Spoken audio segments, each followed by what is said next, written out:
Welcome बच्चों। आज हम सॉल्व करेंगे 2021 के कक्षा 6 के नवोदय के पेपर का अंकगणित परीक्षण वाला सेक्शन। इसमें आपके 20 प्रश्न आते हैं। देखिए, चलिए स्टार्ट करते हैं। प्रत्येक प्रश्न के लिए 4 संभावित उत्तर हैं। ABCD क्रम दिया गया है। इनमें से केवल एक ही उत्तर सही है। अपने उत्तर को चुनने और उत्तर को दर्शाने के लिए OMR शीट में प्रश्न के संगत संख्या के सामने वाले वृत्त को काला करें। OMR फिल कैसे करते हैं वो हम लास्ट में प्रैक्टिस सेशन करेंगे, जब 10 पेपर्स का मॉडल पेपर का तब हम करेंगे। ठीक है बच्चों, चलिए स्टार्ट करते हैं। 41 क्वेश्चन है, एक राशि 16 वर्ष में साधारण ब्याज से 2 गुनी हो जाती है तो वार्षिक दर क्या होगी? 10%, 6 सही 1/4%, 8%, 16%। अब हम जब इसको सॉल्व करेंगे बच्चों, तो आप देखिए, मैंने समय बचाने के लिए पहले से सॉल्व करके रखा है। आप देखिए, मूलधन x तो ब्याज भी x। क्यों? क्योंकि कह रहा है कि 16 वर्ष में साधारण ब्याज से दुगनी हो जाती है। ठीक है, कितने वर्ष में? 16 वर्ष में साधारण ब्याज से दुगनी हो जाती है। तो यानी जितना मूलधन था उतना ही ब्याज मिलेगा, तभी तो मूलधन दुगना होगा। तो मूलधन x और ब्याज भी x। समय 16 वर्ष और दर है r। अब दर बराबर ब्याज गुणे 100 बटा मूलधन गुणे समय। ठीक है, अब आपको ये फॉर्मूला याद होगा, ब्याज बराबर मूलधन गुणे दर गुणे समय बटा 100। इसी फॉर्मूले को कन्वर्ट करके ये फॉर्मूला निकाला गया है। ठीक है, 100 यहाँ चला गया, मूलधन नीचे आ गया, समय नीचे आ गया, तो दर हमें ज्ञात करनी है, इसलिए हमने दर का फॉर्मूला बना लिया। दर है r, ब्याज x गुणे 100, मूलधन भी x गुणे समय है 16 वर्ष। अब ये हो गया आपका x से कट जाएगा, 100 बटा 16, 4 चौका 16 और 4 25, 25 चौका 100। अब 25 बटा 4 इसको सॉल्व करेंगे जब आप, तो आएगा 6 सही 1/4%। तो हमारा कौन सा ऑप्शन सही हो गया बच्चों? बी वाला, 6 सही 1/4%। यदि एक समकोण त्रिभुज की 2 लंबवत भुजाएं 5 सेंटीमीटर तथा 12 सेंटीमीटर है तो इस त्रिभुज का परिमाप क्या है? अब यहाँ ध्यान दीजिए, बच्चे क्या करेंगे, डायरेक्ट कर्ण निकाल के टिक कर देंगे। ऐसा नहीं करना, आपको क्या निकालना है? परिमाप। ये समकोण त्रिभुज है, कह रहा है कि इसकी 2 समकोण भुजाएं यानी 5 सेंटीमीटर और 12 सेंटीमीटर। तो लंब और आधार आपको पता है, आपको कर्ण यहाँ पे ज्ञात करना है। ठीक है, अब कर्ण का फॉर्मूला होता है। अब देखिए, हमारे पास जो फॉर्मूला है वो ये है कि कर्ण का वर्ग बराबर लंब का वर्ग धन आधार का वर्ग। अब जब इसको कन्वर्ट करते हैं तो ये वर्ग यहाँ से हटाएंगे तो यहाँ पे रूट आ जाएगा। ठीक, यानी वर्गमूल। तो कर्ण बराबर वर्गमूल लंब का वर्ग धन आधार का वर्ग, यही फॉर्मूला यहाँ लगाया गया है। तो कर्ण बराबर वर्गमूल 5 का वर्ग धन 12 का वर्ग। अब 5 का वर्ग होता है 25, 12 का 144, हो गया टोटल 169। और 169 किसका वर्ग है बेटा? 13 का। या हम कह सकते हैं 169 का वर्गमूल क्या होगा? 13। तो अब हमें पता चल गया कि हमारा जो कर्ण है वो कितने सेंटीमीटर का है? 13 सेंटीमीटर का। कितने सेंटीमीटर का है बच्चों? 13 सेंटीमीटर का। अब परिमाप क्या होगा? परिमाप होगा, तो इस त्रिभुज का परिमाप क्या हो जाएगा? भुजा धन भुजा धन भुजा, यानी 13 धन 12 धन 5 बराबर 30 सेंटीमीटर। यही हमारा आंसर हो जाएगा। देखिए, डी वाला ऑप्शन सही हो जाएगा। अगला प्रश्न है, दिया गया है कि 154 गुणे 18 बराबर 2772, तो 27.72 भागा 1.8 का मान क्या है? चलिए इसको निकाल लेते हैं। कह रहा है कि 154 गुणे 18 बराबर 2772। तो 154 को अगर हम इधर कर लें, 18 नीचे भेज दें, तो ये किसके बराबर हो गया? 154 के। अब प्रश्न जो हमसे पूछा है वो पूछा है 27.72 बटा 1.8 किसके बराबर होगा। चूंकि हमें ये फॉर्मूला पता है तो हमें बस दशमलव का ध्यान रखना है। अब देखिए, ये दशमलव यहाँ से हटेगा तो यहाँ से भी हटेगा। ठीक, एक अंक आगे खिसकाएंगे इसमें, तो तो 1 अंक आगे खिसकेगा इसमें और यहाँ पहुँच जाएगा। तो अब जो इसको भाग देंगे तो आंसर चूंकि यही आना है तो 1 अंक के पहले हमें दशमलव लगाना है। इसको करने का दूसरा जो तरीका है बच्चों वो ये है कि 27.72 आप दोनों में ऊपर नीचे 10-10 से गुणा कर दीजिए। इससे कोई फर्क नहीं पड़ता। हमें पता है कि अगर हम भिन्न में ऊपर और नीचे समान संख्या से गुणा करें तो कोई फर्क नहीं पड़ता। तो देखिए 10 का गुणा करने पे क्या हो जाएगा, ये हो जाएगा 227.7 और ये हो जाएगा 18। यही फॉर्मूला मैंने यहाँ पे लगाया। अब चाहे आप इस पैटर्न से कर लीजिए या आपको डिटेल में समझना है तो आप इस पैटर्न से कर लीजिए। और चूंकि अब इसमें 1 अंक पे दशमलव है तो जो उत्तर हमारा आएगा ये वाला, इसमें भी 1 अंक के पहले ही दशमलव होगा। भाग करने की हमें ज़रूरत इसलिए नहीं क्योंकि यहाँ पे हमें पता है कि 2772 में 18 का भाग 2 तो 154 आता है। तो हमारा आंसर क्या हो जाएगा बच्चों, हमारा आंसर हो जाएगा 15.4 यानी बी वाला। अगला प्रश्न देखते हैं। एक क्रिकेट के खिलाड़ियों की 24 पारियों में रनों का औसत 28 है। वह 25वीं पारी में कितने रन बनाए ताकि उसका औसत 29 हो। ये देखिए 24 पारियों में कुल रन 24 गुणे 28 यानी 672। तो 25 पारियों में कुल रन कितने होने चाहिए इसके हिसाब से, चूंकि 29 रन का औसत चाहिए तो 25 गुणे 29 बराबर 725। अब 25वीं पारी में रन की आवश्यकता, आप इसमें में से इसको घटा दीजिए तो आपको आंसर मिल जाएगा। 725 माइनस 672 बराबर 53 रन। यानी उसे 25वीं पारी में कितना रन बनाना है, 29 का औसत प्राप्त करने के लिए 53 रन बनाने की आवश्यकता है। तो आंसर हमारा हो जाएगा डी वाला यानी 53। चलिए नेक्स्ट क्वेश्चन देखते हैं। एक विद्यालय में 3/5 लड़के तथा लड़कियों की संख्या 800 है, तो लड़कों की संख्या कितनी है।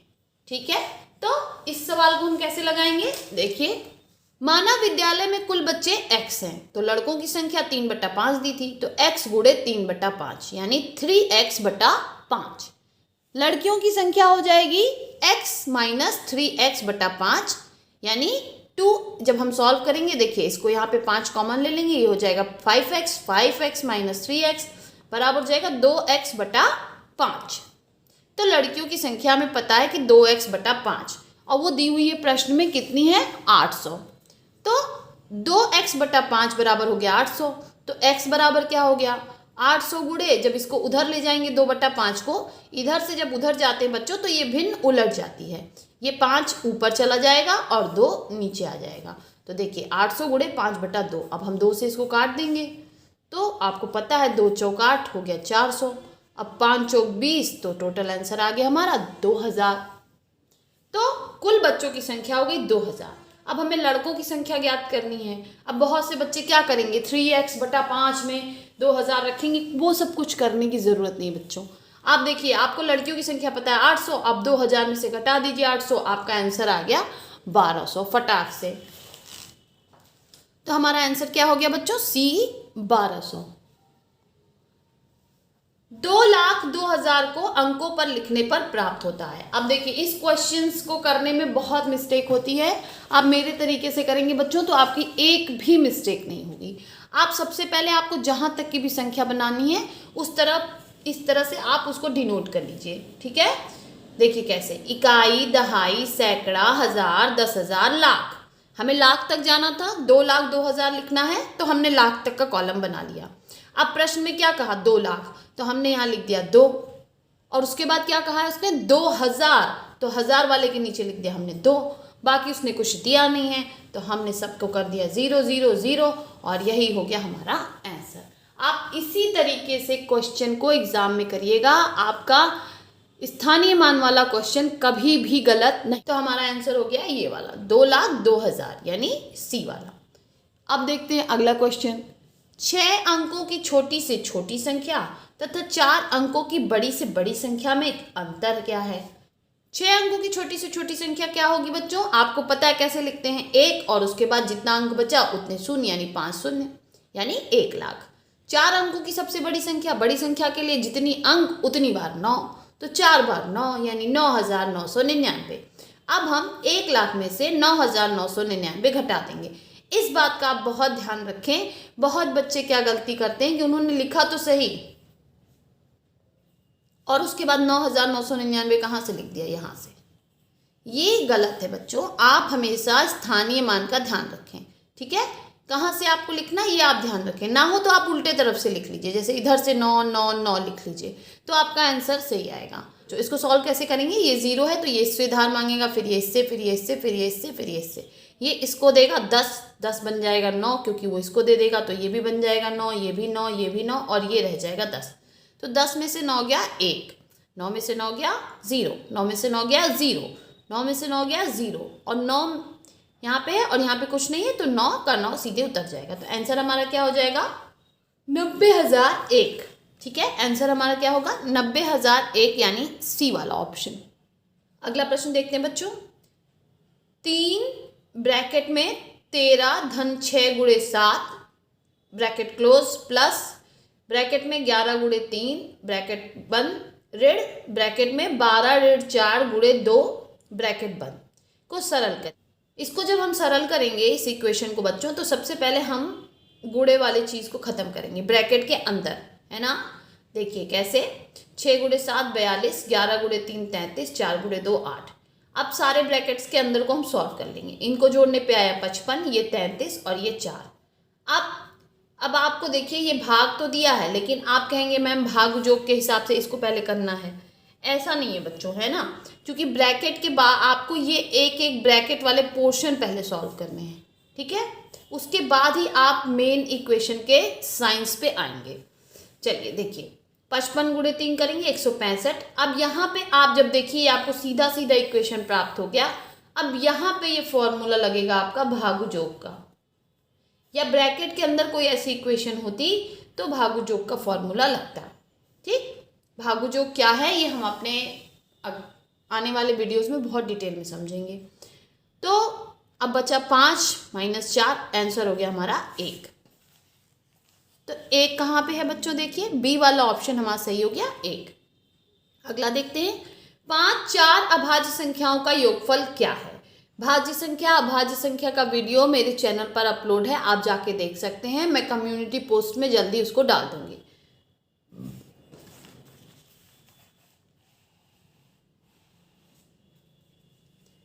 देखिए प्रथम 4 अभाज्य संख्याएं कौन है, 2 3 5 7। एक नहीं है, क्योंकि अभाज्य संख्याओं की परिभाषा ही शुरू होती है कि एक को छोड़कर, ठीक है बच्चों, एक को छोड़कर ऐसी संख्याएं जो या तो एक और केवल अपने आप से कटती हों उन्हें हम अभाज्य संख्याएं कहते हैं। या सीधे शब्दों में जो संख्या किसी अन्य संख्या द्वारा ना कटती हो उसे हम अभाज्य संख्या कहते हैं, एक को छोड़कर।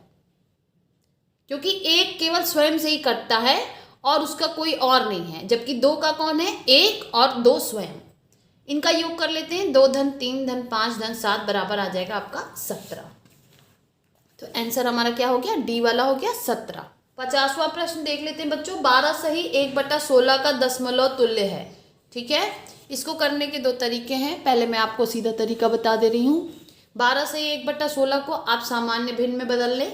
इसके लिए 16 गुणे 12 करेंगे धन 1/16, 192 धन 1/16, 193/16। अब आप 16 से 193 में भाग दे लें, ये आ गया आपका आंसर।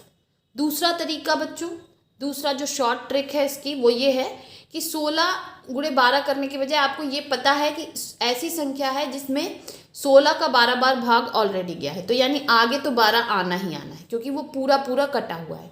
हमें भाग देने की आवश्यकता किस में है, केवल 16 से 1 में। अब आप देख लीजिए, इस पे 0 लगाइए, ठीक, पहला 0 बन गया, फिर दूसरा 0 लगाने पे एक और 0 आ गया। अब 16 का आप पहाड़ा पढ़िए कि आपको 100 प्राप्त हो जाए, तो आप 6 बार पढ़ेंगे, तो 6 का 36 और 3 6 करने 6 और 9 96 आ गया, बचा 4। अब आप फिर 0 लगाएंगे, 16 को 16, 16 दूनी 32, फिर बचा 8, फिर 16 पच्चे 80,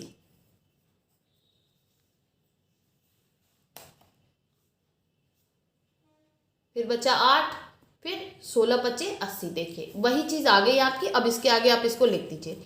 ये है शॉर्ट तरीका बच्चों और ये है लॉन्ग तरीका। मेरे हिसाब से एग्जाम में आपको इस तरीके से जाना चाहिए अगर इस टाइप के क्वेश्चंस आते हैं तो।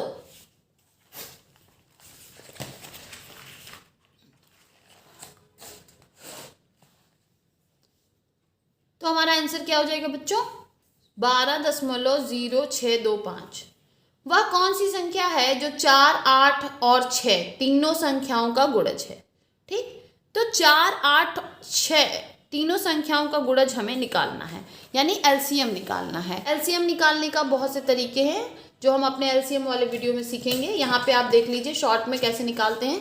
हमने 4 का टेबल लिख लिया चूँकि छोटे टेबल्स हैं, और 8 का टेबल लिख लिया और 16 का टेबल लिख लिया। फर्स्ट जो इसमें कॉमन होगा वही हमारा एलसीएम होगा। देखिए तीनों में 24 कॉमन है, तो ये एलसीएम हो गया 24। ठीक, अब चूंकि 24 तो यहाँ दिया नहीं है आपको, तो जो संख्याएं दी हैं उसमें आपको 24 से भाग देके देखना है, ताकि जिससे वो पूरा पूरा कट गया वही उसकी गुणज हो जाएगी। क्योंकि जो एलसीएम से कटता है बच्चों जो संख्या, वो तीनों संख्याओं से अवश्य कटता है। तो अब आप देखिए हमने 696 में दिया तो 29 बार गया, बाकी 396 में नहीं गया, दशमलव में आ गया, 664 में भी दशमलव में आ गया, 5432 में भी दशमलव में आ गया। तो ये नहीं होगा, ये नहीं होगा, ये नहीं होगा। हमारा उत्तर क्या होगा बच्चों? 696। हमारा उत्तर क्या हो गया? सी 696 है। वह बड़ी से बड़ी संख्या जो 270 तथा 426 को भाग करने पर प्रत्येक अवस्था में 6 शेषफल देती है। यानी यहाँ पे हमको क्या निकालना है बच्चों? मासा, यानी HCF। ठीक, हाईएस्ट कॉमन फैक्टर। अब इसको करने के भी 2-3 तरीके हैं, लेकिन मैं आपको भाग वाला तरीके से इसको करवा दे रही हूँ। क्या बोल रहा है कि शेषफल कितना होना चाहिए? 6। तो शेषफल को हमको हटा देना है। तो 270 में से 6 माइनस किया 264, 426 में से 6 माइनस किया 420। अब 264 तथा 420 का मौसा है 12। कैसे आया बच्चों? देखिए पहले छोटी संख्या से बड़ी संख्या में भाग देते हैं। तो 264 भागा 420 एक बार जाएगा, 156 बचा। फिर इससे हम पहली वाली संख्या में भाग देंगे, 256 में भाग दिए, फिर एक बार जाएगा, बचा 108। अब इस 108 से इस पहली वाली संख्या में भाग देनी है, तो 108 भागा 156, फिर एक ही बार जाएगा, बचा 48। अब इससे हम भाग देंगे इसमें। यही सीरीज चलती है बच्चों कि हमको भाग वाली लाइन एक बनाते चलनी है। ठीक है, अब जब हम 48 से भाग देंगे 108 में, तो 2 बार जाएगा 96, बचा 12। अब इस 12 से हम किसको भाग देंगे? 48 को। 48 में भाग दिया तो 12 चौक 48। जहाँ पे आके हमारी संख्या पूरी पूरी कट जाती है, तो जिस संख्या से हमने भाग दिया, यानी यहाँ पे 12 से दिया, तो यही हमारा हो जाता है मासा। ठीक, तो हमारा मासा क्या आया बच्चों? 12। हमारा इस प्रश्न का आंसर क्या हो गया बच्चों? A 12। अगला देखिए 7.7, 7.07, 7.007 तथा 77.0077 का योगफल है। इसको करने का तरीका बहुत सिंपल है। बच्चे बहुत गलती करते हैं, आप ऐसी गलती ना करें। आप रफ लें, रफ पे इसको इस तरह से रखें। ठीक, और दशमलव के नीचे दशमलव वाली संख्या लगाते जाएं और बाकी संख्याएं लिख दें, जैसे 7.7, 7.007, 7.007, 77.0077। देखिए दशमलव एक लाइन में है। आप जब सारी संख्याओं को एक लाइन में लिखेंगे तो आपसे कभी भी गलती बच्चों नहीं होगी। ठीक, इस तरह से लिख लें। आप जोड़ लीजिए 7, 7 को 14, 1, 7 1 8, यहाँ पे भी 7, फिर 7 को 7 14, 7 21, 7 चौक 28, 8 2 लगा कैरी आपका, और 7 और 2 9। ये हो गया आपका आंसर। बहुत सिंपल, मात्र 10 सेकेंड में। तो हमारा आंसर कौन हो गया बच्चों? बी वाला हो गया 98.7847। अगला प्रश्न देखिए, ये भी दशमलव से जुड़ा हुआ है। 3.003 गुणे 15 धन 0.0123 धन 5.002575। अब इसको भी आपको उसी तरीके से करना है। बस आपको क्या करना है, पहले इस वाले इस पोर्शन को, जो गुणे वाला पोर्शन है, इसको सॉल्व कर लीजिए। देखिए कैसे।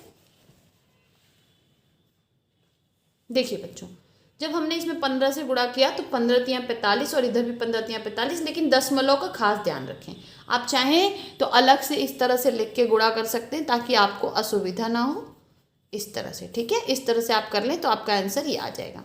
अब हमें इन तीनों को ठीक पहले वाले क्वेश्चन की तरह जोड़ना है। दशमलव को एक सीध में रखें और सारे अंकों को भी एक सीध में रखें। उसके बाद आप जोड़ लीजिए। जोड़ना तो आपको आता ही है। 5 7, 5 3 8, 5 2 4 9, 4 1 5, 0 का 0, 5 5 10 और 4 1 5। तो 50.0598775 ये आया हमारा आंसर। ऑप्शंस में देखिए क्या दिया हुआ है, 50, 48, 49, 51।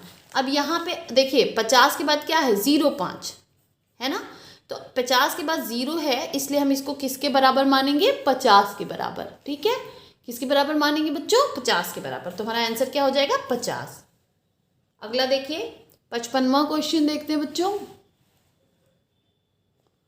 नेक्स्ट क्वेश्चन देखिए, एक रेलगाड़ी दिल्ली से 8:15 यानी 8:15 AM पर चलती है तथा अजमेर 2:30 PM पर पहुंचती है।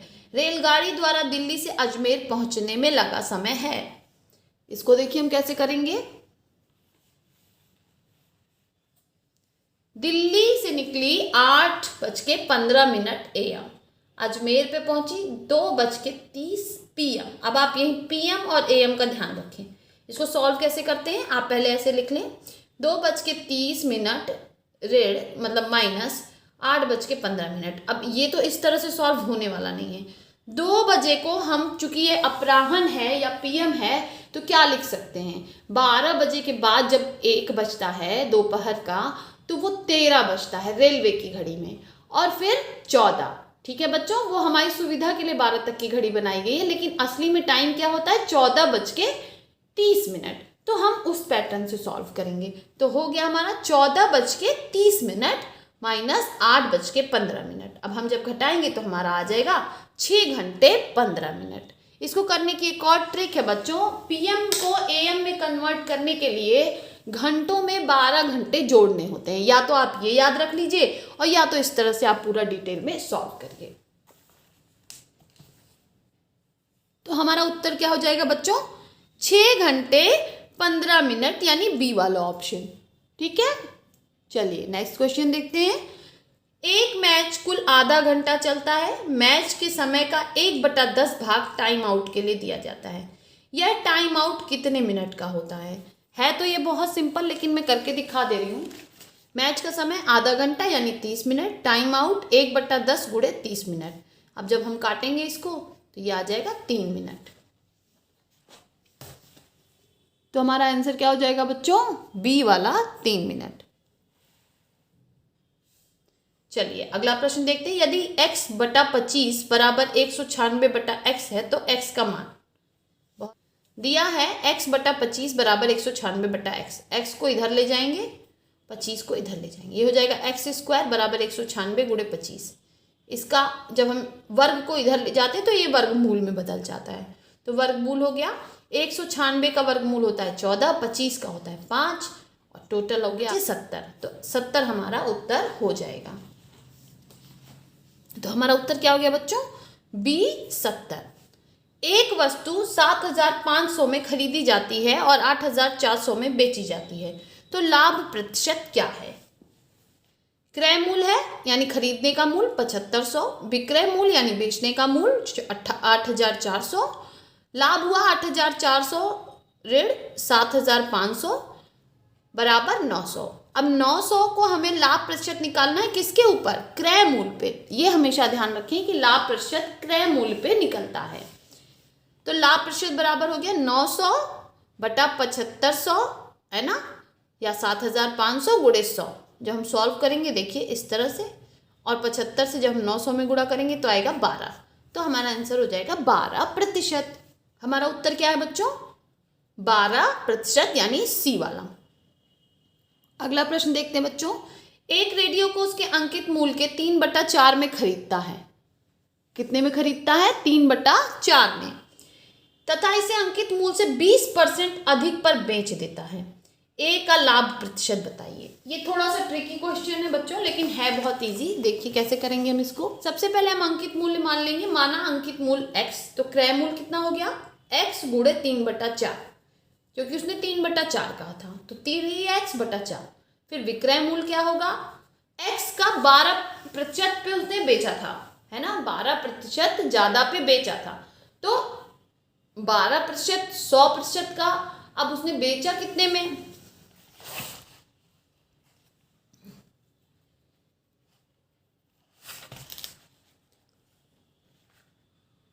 देखिए बच्चों, माना अंकित मूल्य x, तो क्रय मूल्य x गुणे 3/4 यानी 3x/4। विक्रय मूल्य अंकित मूल के 20% ज़्यादा पे बेचा। ठीक, तो माना है अंकित मूल x है, लेकिन 20% ज़्यादा मतलब 100 से 20% ज़्यादा, तो यानी 120। तो हमारा क्या हो गया, x गुणे 120/100 बराबर आ गया 6x/5। तो लाभ हमारा कितना है, 6x/5 ऋण 3x/4। क्यों, क्योंकि लाभ क्या होता है, विक्रय मूल माइनस क्रय मूल। तो विक्रय मूल हमारा 6x/5 है और क्रय मूल 3x/4 है। तो इसको हम माइनस करेंगे तो देखिए 5 और 4 का एलसीएम लेंगे 20, फिर आ जाएगा इधर आपका 5 चौक 20 तो 6 चौक 24x, और इधर 4 पचे 20 तो 5 तिहाई 15x, 9x/20। ठीक, अब लाभ प्रतिशत निकालना है, तो 9x/20 आपका लाभ है गुणे 100 बटा क्रय मूल्य। ये हमेशा ध्यान रखें, क्रय मूल्य क्या था, 3x/4। अब जब हम इसको सॉल्व करेंगे तो ये ऊपर जाएगा बच्चों, तो ये पलट जाएगा इस तरह से। देखिए यहाँ पे 9x/20 गुणे 100 गुणे 4/3x। अब x से x कट गया, 3 से 9 काटेंगे 3 आएगा। ठीक, 0 से आपका 0 कट गया, 2 से 4 काटेंगे तो 2 आएगा, 3 दूनी हो गया 6 और 6 गुणे 10 बराबर 60। तो लाभ प्रतिशत क्या हो गया बच्चों, 60%। तो हमारा उत्तर क्या हुआ, C 60%। चलिए बच्चों लास्ट क्वेश्चन देखते हैं। निम्नलिखित व्यंजक का पूर्ण संख्या में निकटतम मान ज्ञात करिए। 349 गुणे 51 धन 632 भागा 31। ये यहाँ पे थोड़ी सी मिस प्रिंटिंग है बच्चों, ये क्या है, डिवाइड का साइन है। ठीक, अब इसको चलिए हम सॉल्व करते हैं। देखिए 349 गुणे 51 प्लस 632 भागा 31।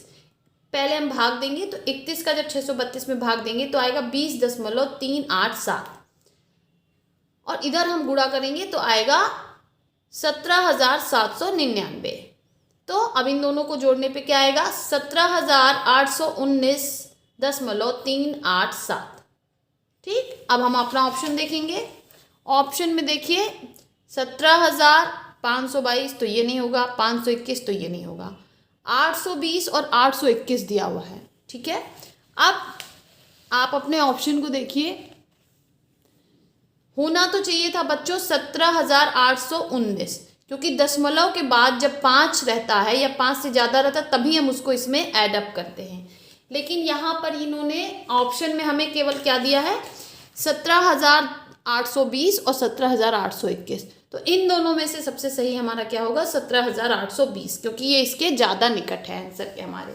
हालांकि आंसर होना चाहिए था 17,819। बाय बच्चों, मिलते हैं नेक्स्ट वीडियो में नेक्स्ट वीक और 2020 के प्रश्न पत्र के साथ।